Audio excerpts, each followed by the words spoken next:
মিশরে ১০০-র অধিক পিরামিড পাওয়া গেলেও গ্রেট পিরামিড অব গিজার রহস্য আজও বিজ্ঞানীদের অবাক করে তোলে।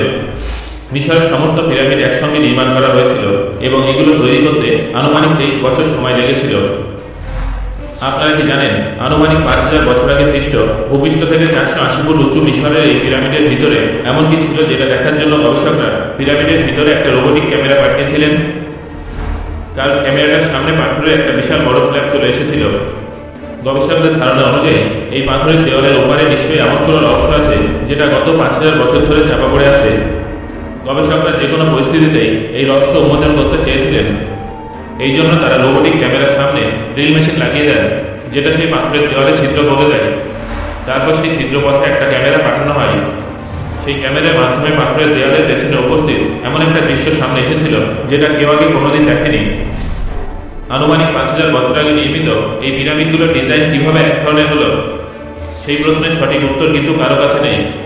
তবে বিশ্বাস করুন, পিরামিডকে বাইরে থেকে দেখে আপনি যতটা বিস্মিত হবেন, ভেতর থেকে দেখার পরে আরও ১০ গুণ বিস্মিত হয়ে যাবেন। আপনার যদি পিরামিডের এক লেভেলে অবস্থান বা উঁচু উঁচু পাথরের একত্রিত হওয়ার বিষয়গুলো রহস্যময় বলে মনে হয়ে থাকে, তাহলে আপনাদের জানিয়ে রাখি যে পিরামিডের সবথেকে বড় রহস্য পিরামিডের সিক্রেট চেম্বারের মধ্যে লুকিয়ে আছে। বন্ধুরা, আজকের এই ভিডিওতে আমি আপনাদের গ্রেট পিরামিড অব গিজার রহস্য এবং বিভিন্ন তথ্য সম্পর্কে বিস্তারিত জানাবো, তাই ভিডিওটা অবশ্যই শেষ পর্যন্ত দেখুন। যখনই কোনো ব্যক্তি পিরামিডের দিকে তাকায়, তখন সবার প্রথমে তার মাথায় যে প্রশ্নটা আসে সেটা হলো পিরামিড কীভাবে তৈরি করা হয়েছিল। তারপরে তার জানতে ইচ্ছা করে যে পিরামিড তৈরির পিছনে আসল উদ্দেশ্য কী ছিল। পৃথিবীর অনেক প্রত্নতাত্ত্বিকদের মতে এই সমস্ত প্রশ্নের উত্তর গিজার পিরামিডের মধ্যে লুকিয়ে আছে।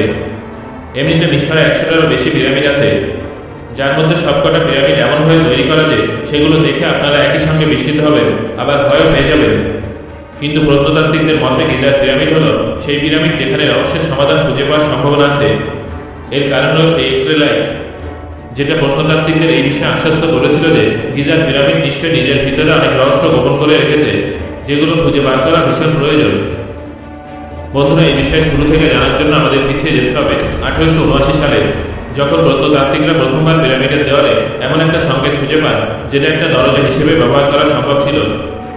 যদিও সেই সংকেতটা ভীষণ ছোট ছিল, কিন্তু তারপরে প্রত্নতাত্ত্বিকরা যখন কোনো মতে তার মধ্যে ঢুকে পিরামিডের ভিতরে পৌঁছান, তখন তারা বুঝতে পারেন যে এই রহস্য শুধুমাত্র বাইরে সীমিত নেই, কারণ ভেতরে অজানা ভাষায় এমন কিছু লেখা ছিল যেটা আজ পর্যন্ত কেউ দেখেনি। এমনকি ভাষাতত্ত্ববিদদের ধারণাও ছিল না যে এমন কোনো ভাষার অস্তিত্ব আছে। সেই সময় মেসোপটেমিয়া এবং সিন্ধু সভ্যতারও কোনো অস্তিত্ব ছিল না। সেই দিন থেকে প্রত্নতাত্ত্বিকরা গিজার পিরামিডের রহস্য উদ্ঘাটনের চেষ্টা করছেন, যা আজও অব্যাহত আছে। তবে এই বিষয়টা একেবারে অন্যদিকে মোড় নিয়েছিল যখন পিরামিডের এক্সরে করা হয়েছিল। এই বিষয়ে আলোচনা করার আগে আপনাদের জানিয়ে রাখি যে পিরামিডের ভিতরে প্রত্নতাত্ত্বিকরা কী পেয়েছিলেন। আসলে যখন প্রত্নতাত্ত্বিকরা প্রথমবার পিরামিডের ভিতরে গিয়েছিলেন, তখন তারা এটা বুঝতে পারেন যে এটা এক ধরনের কবরস্থান এবং এটা তৈরি করার পিছনে বিশেষ কোনো উদ্দেশ্য ছিল। এর পরবর্তী সময় যত গবেষণা করা হয়েছে, সেখানে এই বিষয়টা সামনে আসে যে পিরামিড আসলে দুটো অংশে বিভক্ত, যার মধ্যে একটা হলো কিংস চেম্বার আর একটা হলো কুইন্স চেম্বার। এই দুটো অংশ পিরামিডকে দুইভাবে বিভক্ত করে। প্রত্নতাত্ত্বিকরা আগে থেকে অনুমান করেছিলেন যে পিরামিডের ভিতরে এরকম কিছু থাকতে পারে। তারপর তারা পিরামিডের উপরে এক্সরে লাইট দিয়ে দেখেন এবং তারপর যে দৃশ্যটা সামনে আসে সেটা দেখে তারা অবাক হয়ে যান। আসলে এখানে শুধুমাত্র কিংস চেম্বার বা কুইন্স চেম্বারই নয়, বরং একটা বিশেষ ধরনের চেম্বারের উপস্থিতি ছিল, যেটা এই দুই চেম্বারের উপর এবং পিরামিডের নিচের দিকে অবস্থিত ছিল। প্রত্নতাত্ত্বিকদের নাম দেন সিক্রেট চেম্বার। এরপরে প্রত্নতাত্ত্বিকদের কাজ ছিল এই সিক্রেট চেম্বারে প্রবেশ করা। কিন্তু কিভাবে? যে চেম্বারটা এত বছরেও তাদের চোখে পড়েনি, সেই চেম্বারে কিভাবে পৌঁছানো সম্ভব? প্রথমে এর উত্তর কারোরই জানা ছিল না, কারণ এই চেম্বারটা বাকি দুটো চেম্বারের সঙ্গে এমনভাবে যুক্ত আছে, যদি সেখানে কেউ পৌঁছাতে চায় তাহলে পিরামিডকে না ভেঙে সেখানে পৌঁছানো সম্ভব নয়। তাই প্রথম কয়েক বছর ধরে গবেষকরা শুধু এখানে আসতেন, পিরামিডকে রশ্মির সাহায্যে এক্সরে করতেন এবং সেটা দেখে চলে যেতেন। গিজার 3টে পিরামিডের মধ্যে সিক্রেট চেম্বার আছে, আর সেই সিক্রেট চেম্বার চোখের সামনে থাকা সত্ত্বেও খোলা যেত না। সমস্যাটা হলো এটাই যে কোনো ব্যক্তির পক্ষে সেখানে পৌঁছানো সম্ভব ছিল না। তবে মানুষের পক্ষে সেখানে যাওয়া সম্ভব না হলেও রোবোটিক ক্যামেরা তো সেখানে পাঠানোই যেতে পারে। এটা ভেবে একটা রোবোটিক ক্যামেরা তৈরি করা হয়। তারপর সেটা পিরামিডের ভিতর দিয়ে এমনভাবে পাঠানো হয় যাতে সেটা কিংস চেম্বার বা কুইন্স চেম্বার হয়ে সিক্রেট চেম্বারে চলে যায়। প্রত্নতাত্ত্বিক রব রিচার্ডসন প্রথমে ভেবেছিলেন যে এই চেম্বারের মাধ্যমে উপরে যাওয়ার পথ নিশ্চয় আছে, কিন্তু সেই রোবোটিক ক্যামেরাকে নিচের দুটো চেম্বার ঘোরানোর পর তিনি বুঝতে পারেন যে এই তিনটে চেম্বার পরস্পরের সঙ্গে যুক্ত নেই। তবে রহস্য উন্মোচনের জন্য সিক্রেট চেম্বার খুলতেই হতো। তার মধ্যে মানুষ প্রবেশ করতে পারুক বা না পারুক, একটা ছোট ক্যামেরা কিন্তু ভিতরে গিয়ে নিজের কাজ করতে পারত। তাই রব রিচার্ডসন তার এক প্রত্নতাত্ত্বিক বন্ধু ডক্টর তার চেউংয়ের সঙ্গে কথা বলেন এবং পরবর্তী 5 বছর ধরে তিনি এমন কিছু বানানোর চেষ্টা করেন যা রোবটও হবে, আবার ক্যামেরা হবে, আবার সেটা পিরামিডকে ড্রিল করতেও পারবে। আর এই ধরনের গেজেট তাকে 20 সেন্টিমিটারের মধ্যেই করতে হবে, কারণ যদি এটা 1 সেন্টিমিটারও বড় হয় তাহলে সেটা পিরামিডের ভিতরে চলাফেরা করতে পারবে না। 5 বছর ধরে চেষ্টা করে অবশেষে তিনি এমন কিছু বানিয়ে ফেলেন। এটা বানানোর পর তিনি সেই রোবোটিক ক্যামেরাটাকে পুনরায় 3 চেম্বারে রেখে দেন এবং এটি সেই দেয়ালে পৌঁছে যায় যেখানে সিক্রেট চেম্বার ছিল। এখানে এসে রোবট তার ড্রিলিং ফিচার প্রয়োগ করে এবং প্রথমবার আমরা সেই জায়গায় পৌঁছাতে সফল হই যেটাকে সিক্রেট চেম্বার বলা হয়ে থাকে। এর ভিতরে প্রচণ্ড অন্ধকার ছিল, কিন্তু যখন রোবোটিক ক্যামেরা লাইটের সাহায্যে ভেতরে দেখার চেষ্টা করা হয় তখন জানা যায় যে এই জায়গাটাও একটা কবরস্থানের মতো, যেখানে অনেক বড় বড় অক্ষরে মাটির উপরে কিছু লেখা আছে।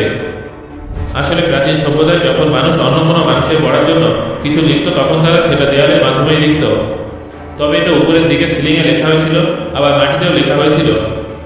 এই লেখাটা সেই ভাষায় ছিল না যেটা পিরামিডের নিচের দেওয়ালে লেখা হয়েছিল। উভয় ভাষার মধ্যে বিস্তর ফারাক ছিল। তাই অনুমান করা হয় যে এই টেক্সটটা আমাদের জন্য লেখা হয়নি, তাহলে কার জন্য লেখা হয়েছিল? হয়তো এখানে কর্মরত শ্রমিকদের উদ্দেশ্যে লেখা হয়েছিল। এখানে প্রায় 20 থেকে 30,000 শ্রমিক কাজ করেছিলেন, তাই লেখাগুলো তাদের উদ্দেশ্যে লেখা কোনো নির্দেশও হতে পারে বলে মনে করা হয়। কিন্তু আপনারা জানলে অবাক হবেন যে এখানকার শ্রমিকরা স্থায়ী পরিবারের অংশ ছিল, কারণ যখন তাদের কঙ্কাল অ্যানালাইজ করা হয় তখন জানা যায় যে তাদের সার্জারি হতো এবং তাদের ভাঙা হাড়ের চিকিৎসা করা হতো। যাদের এত মেডিকেল সুবিধা দেওয়া হতো তারা দাস তো হতেই পারে না। তবে আরেকটা থিওরি আছে যেখানে হয়তো এর সঠিক উত্তরটা দেওয়া আছে। এই থিওরিটা হলো অলিউড কোরিলেশন থিওরি। আসলে গিজার পিরামিডের দিকে তাকালে সবার প্রথমে এটাই মনে হয় যে এই পিরামিডগুলো আলাদা আলাদা সাইজে এবং আলাদা আলাদা লাইনে তৈরি করা হয়েছে। কিন্তু 5000 বছর আগে মানুষ যদি চাইতো তাহলে এগুলো একই আকারে, একই সাইজে এবং একই লাইনে নির্মাণ করতে পারত। যদিও মিশরীয় প্রত্নতাত্ত্বিকদের ধারণা অনুযায়ী এদের মধ্যে নির্দিষ্ট কোনো প্যাটার্ন আছে, আর রবার্ট বাউহাল এই প্যাটার্নটা দেখতে পান। তিনি লক্ষ্য করেন যে এই 3টে পিরামিড অরিয়ন কনস্টেলেশনের মাঝে উপস্থিত নক্ষত্রের মতো, যেখানে মাঝের নক্ষত্রটা বড়, পাশেরটা সামান্য ছোট এবং সব থেকে কোণার নক্ষত্রে আলো হালকা।